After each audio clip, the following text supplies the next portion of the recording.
요실금과 하지정맥류라고 되어 있는데 아니 이게 어떻게 뱃살 그러게. 때문에 생겨요? 그거 아니잖아요? 단어로만 보시면 전혀 관련이 없는 네네네. 질환 같잖아요. 그런데 이제 뱃살이 늘어나고 특히 복부만이 늘어나게 되면요. 어디가 문제가 생기냐면 복압이 늘어나게 됩니다.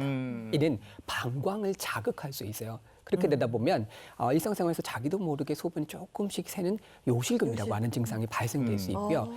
특히 이제 복부비만 같은 경우는 체중이 좀 증가하실 수 있잖아요. 이것도 하지정맥류의 한 가지 요인이 될 수 있습니다. 네.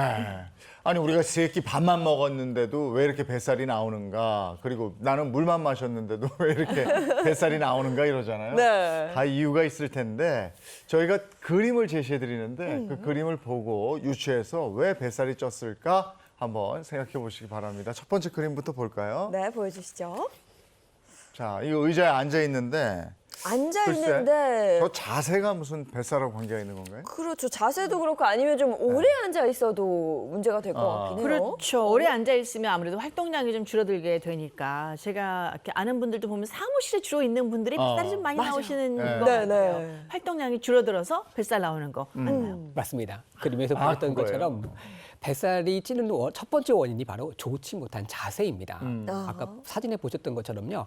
우리가 의자에 앉아 있을 때 처음에는 허리를 펴고 앉으시거든요. 그런데 점점점 등이 구부러집니다. 숙여지죠. 숙여진 상태에서 특히 이제 허리를 편다고 하지만 배를 앞으로 쭉 내미는 자세가 좀 되실 수 있어요. 그러면서 배가 늘어지게 되고요. 복부의 힘 자체가 떨어지면서 뱃살이 점점점 늘어날 수 있는 하나의 원인이 될 수 있습니다. 자세를 바르게 해야 돼요, 역시. 네. 그리고 제가 아기 낳기 전에는 몸매가 비교적 뭐 운동 안 해도 약간 탄탄했거든요. 예, 믿지 못하시겠지만.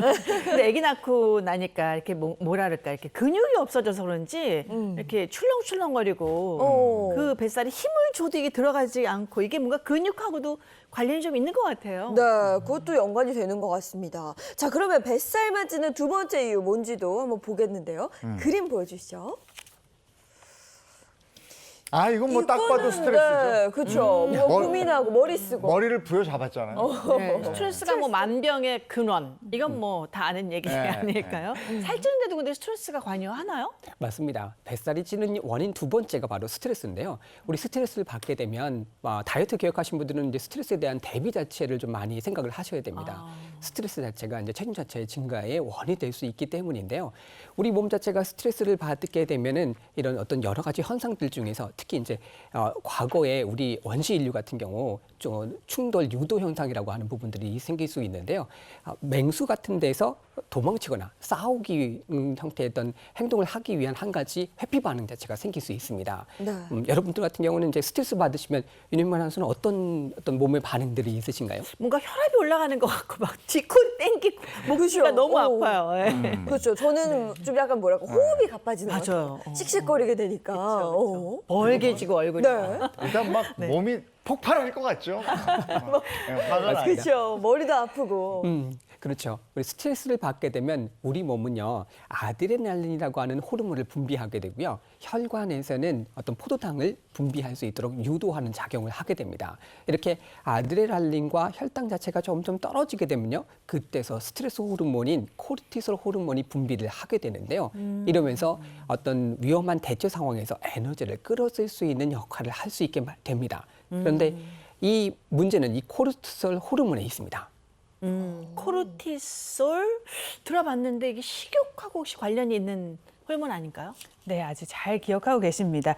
이 콜티솔 호르몬은요, 그 인슐린을 이제 분비하는 걸 촉진하게 되거든요. 그러면 이 인슐린이 분비가 되면은 결국은 식욕을 늘리게 되고요. 결국 식욕이 늘어나면은 체중 증가를 유발하게 되죠. 기억하셔야 될 건 뭐냐면요. 호르몬들은 하나가 올라가면 그걸로 끝나는 게 아니라요. 호르몬 분비들이 결국은 연쇄작용을 통해서 24시간 우리 몸에 작용을 하게 되거든요. 결국은 비만 치료가 어려운 이유는요. 우리가 식욕만 조절한다고 되는 게 아니라 24시간 동안 아주 수많은 호르몬들이 연쇄작용을 통해서 작용을 하고 있기 때문에 우리가 비만 치료를 하는 것 자체도 어려운 겁니다. 그렇게 생각하시면 좀 쉬울 것 같고요. 또 비만과 뱃살이나 비만에 관련된 호르몬 중에서 그렐린이라고 하는 호르몬이 있어요. 이 그렐린이라는 호르몬은 뭐냐면요. 우리 인류가 아주 위험한 상황에 처하거나 기아 상태에 처했을 때 에너지를 아주 축적하게 만드는 호르몬이라서 그때는 아주 도움이 됐던 건데요. 지금은 그런 에너지를 단백질을 더 축적하게 만들어서 우리가 체중 증가와 식욕을 증가시키는데 조금 관여를 하게 하죠. 그래서 이런 것들이 결국은 뱃살을 증가시키는데도 지금은 조금 영향을 미친다. 그렇게 생각을 하실 수가 있습니다.